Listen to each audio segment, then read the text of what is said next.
Assalamualaikum warahmatullahi wabarakatuh. Terima kasih sudah klik dan nonton video ini sampai selesai. Kali ini aku bakalan bawain satu cerita tentang tumbal proyek di gedung pencakar langit. Bagaimana ceritanya? Mari kita mulai. Mereka bilang gedung 56 lantai itu dibangun dengan semen, baja, dan uang miliaran. Tapi yang tidak pernah masuk ke dalam laporan proyek, ada pekerja yang sengaja tak dipulangkan. Satu persatu hilang saat bangunan makin tinggi. Dan semuanya berhenti tepat di lantai 56. Karena malam itu seorang teknisi yang naik ke lantai atas sendirian menemukan sesuatu yang jauh lebih mengerikan dari sekedar kecelakaan kerja. Namaku Raka. 2 tahun lalu aku bekerja sebagai teknisi listrik di proyek pembangunan gedung itu. Gedung perkantoran terbesar di kota. Kata orang-orang, tingginya luar biasa, 56 lantai. Dari bawah, puncaknya nyaris hilang ditelan kabut.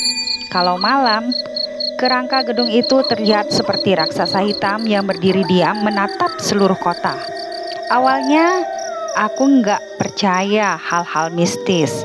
Buatku, suara aneh di proyek itu paling banter cuma besi jatuh, angin yang masuk lewat celah beton, atau pekerja lembur yang kelelahan sampai berhalusinasi. Sampai malam itu datang. Waktu itu proyek sudah masuk tahap finishing. Sebagian lantai bawah sudah dipasang kaca, lift service sudah aktif, instalasi listrik hampir selesai. Aku ke bagian shift malam karena ada panel di lantai 56 yang mendadak sering drop. Kata mandor, besok pagi ada inspeksi. Jadi malam itu masalahnya harus beres. Aku naik lift bareng sendirian sekitar jam setengah 11 malam. Di dalam lift cuma ada aku, tas peralatan, dan lampu neon putih yang berkedip pelan di langit-langit. Lift bergerak naik. Lantai 20, 31, 44, sampai akhirnya berhenti di lantai 56. Begitu pintu lift terbuka, hawa dingin langsung menyambut. Padahal malam itu nggak hujan, angin juga nggak terlalu kencang. Tapi lantai 56 terasa beda. Udara di sana lembab dan bau semen basah bercampur sesuatu yang amis. Lantai itu belum selesai sepenuhnya. Lorongnya masih gelap, sebagian dinding belum dicat, kabel menjuntai dari plafon, dan lampu darurat cuma menyala redup di ujung koridor. Di kejauhan terdengar suara logam beradu pelan, ting, ting, ting, seperti ada seseorang memukul besi dengan benda kecil. Aku pikir ada pekerja lain di sana. "Pak!" teriakku. "Masih ada orang di atas sana?" Gak ada jawaban. Aku jalan ke ruang panel di sisi timur lantai 56. Sepanjang koridor, aku merasa seperti diawasi. Bayanganku memanjang di lantai beton, dan setiap langkah sepatu safetyku memantul keras ke dinding kosong. Anehnya, gema langkah itu terdengar lebih banyak dari seharusnya. Seperti ada langkah lain yang ikut berjalan di belakangku. Aku berhenti. Suara itu ikut berhenti. Aku menoleh cepat ke belakang. Kosong. Cuma lorong panjang, lampu darurat berkedip, dan jendela besar yang memperlihatkan lampu kota jauh di bawah. Nggak ada siapa-siapa. Aku berusaha tetap tenang. Mungkin cuma gema. Aku lanjut masuk ke ruang panel. Begitu pintu kubuka, aku langsung melihat sesuatu yang bikin tengkukku dingin. Di depan panel listrik ada sesajen. Sebuah piring putih berisi nasi kuning, kepala ayam hitam, kembang 7 rupa, dan segelas air yang warnanya kemerahan. Di sampingnya ada kemenyan yang sudah habis terbakar. Asap tipisnya masih tersisa, seolah baru saja ditinggalkan beberapa menit lalu. Aku terpaku. Siapa yang naruh begini di ruang panel? Drip. Di proyek sebesar ini keamanan ketat. Orang luar hampir nggak mungkin bisa masuk. Dan para pekerja juga pasti tahu ruangan panel itu bukan tempat main-main. Aku langsung ambil ponsel, mau foto buat laporan ke mandor. Tapi saat kameraku buka, layar ponselku mendadak gelap. Bukan mati total, cuma hitam. Seperti kamera menolak menampilkan apa yang ada di depanku. Lalu dari belakang terdengar suara, "Jangan difoto." Suaranya serak, pelan, dekat sekali di telinga. Aku refleks membalikkan badan. Gak ada siapa-siapa. Jantungku langsung berdegup kencang. Aku mundur satu langkah, lalu buru-buru fokus ke panel. Aku ingin cepat selesai dan turun, tapi tanganku mulai gemetar. Setiap kali obeng menyentuh baut panel, aku merasa ada seseorang yang berdiri tepat di belakangku memperhatikan setiap gerakku. 5 menit, 10 menit. Tiba-tiba lampu ruang panel padam. Gelap total. Hanya suara dengung listrik dan nafasku sendiri yang terdengar. Aku buru-buru menyalakan senter ponsel. Cahaya putih kecil itu menyapu ruangan sempit. Panel, kabel, dinding kasar, lalu berhenti di pojok ruangan. Di sana ada seorang pria berdiri. Tubuhnya kurus, memakai helm proyek warna putih yang pecah di bagian depan. Wajahnya penuh debu semen. Mata kirinya tertutup darah kering. Dan lehernya miring seperti patah. Dia menatapku tanpa berkedip. Aku gak bisa bergerak. Senter di tanganku gemetar hebat. Cahayanya itu menyorot name tag yang masih menempel di rompinya. Bima. Aku kenal nama itu. Seminggu sebelumnya para pekerja sempat membicarakan seorang tukang las bernama Bima yang katanya menghilang setelah shift malam. Mandor bilang dia kabur karena terlilit hutang. Ada juga yang bilang dia jatuh dari lantai atas lalu mayatnya nggak pernah ditemukan. Tapi semuanya cuma rumor. Proyek tetap berjalan seperti biasa.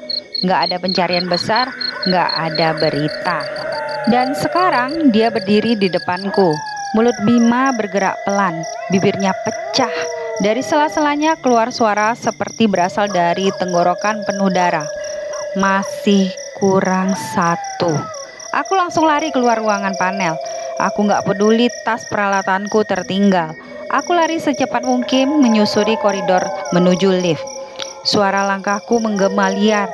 Tapi kali ini aku tahu yang berlari bukan cuma aku.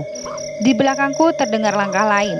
Banyak, berat, cepat seperti puluhan orang ikut mengejarku dari lorong gelap. Aku menekan tombol lift berkali-kali sambil panik. Angka di atas pintu menyala, 51, 52, 53. Cepat, cepat. Tapi saat lift belum sampai dari sisi jendela, aku melihat sesuatu yang bikin kakiku lemas. Di pantulan kaca di belakangku berdiri 4 orang pekerja. Semua memakai helm proyek, semua tubuhnya rusak. Ada yang kepalanya pecah, ada yang dadanya bolong tertusuk besi, ada yang kedua lengannya terpelintir ke belakang, dan di antara mereka berdiri Bima. Wajahnya pucat, matanya kosong, tapi sekarang mulutnya senyum. Masih kurang 1. Ulangnya, aku membalik badan. Kosong. Begitu menoleh ke kaca, mereka sudah berdiri lebih dekat.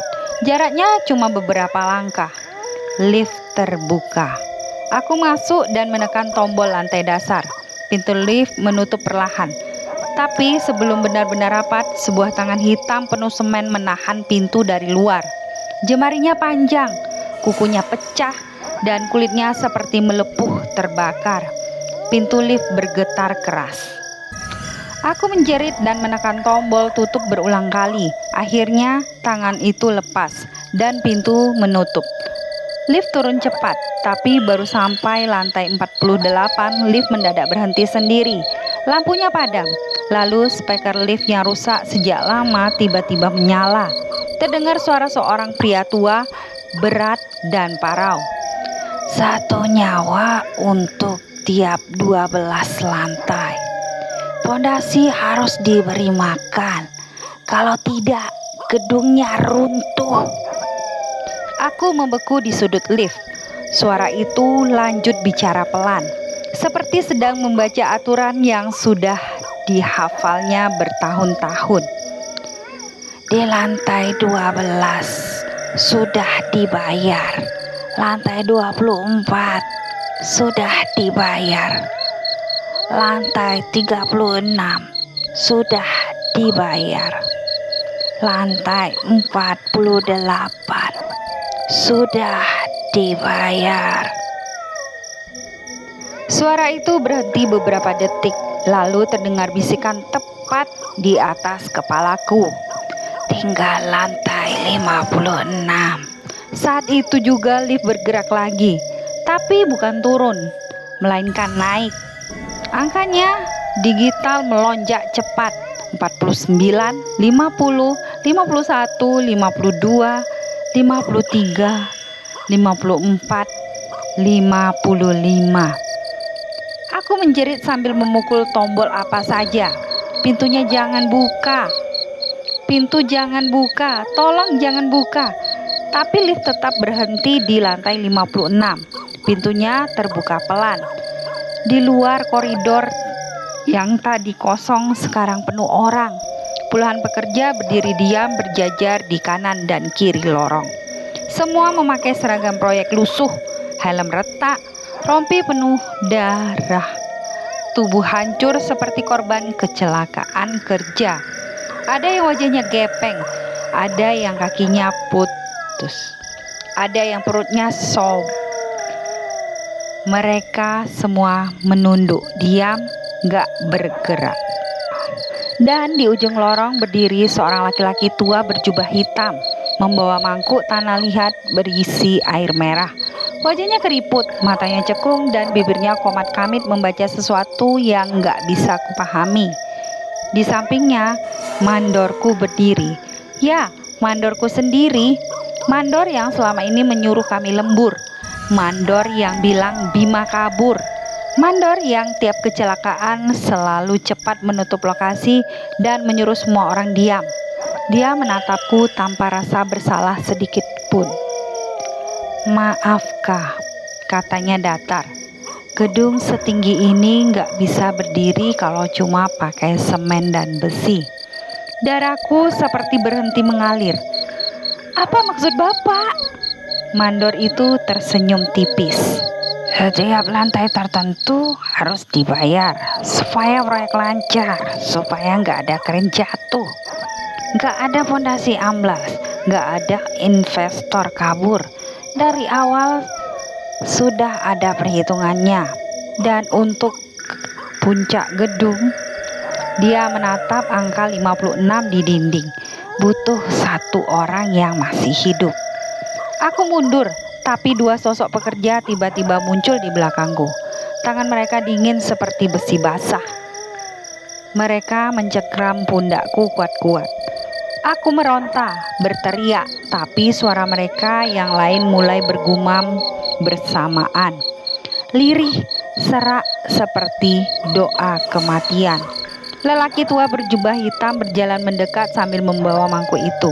Air merah di dalamnya mengeluarkan bau anyir menusuk. Dia mengangkat mangkuk ke depan wajahku. "Minum," bisiknya. Aku menggeleng sekuat-kuatnya. Tapi saat itulah aku melihat sesuatu di balik tubuh mereka semua. Di ujung koridor, di balik deretan pekerja mati itu, berdiri seorang perempuan tua yang belum pernah kulihat. Rambutnya putih, matanya kosong, tubuhnya dibungkus kain lusuh.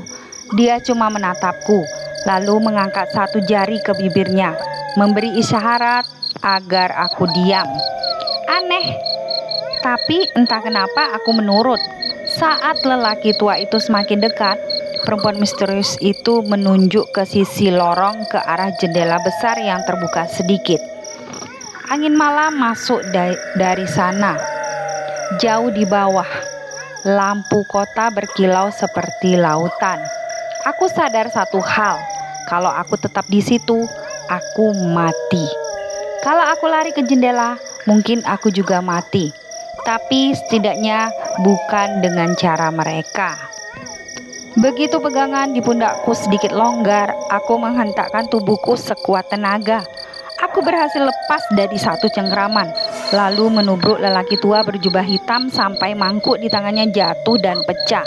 Air merah itu tumpah ke lantai. Seketika seluruh lorong bergetar. Lampu darurat mendadak satu persatu meledak.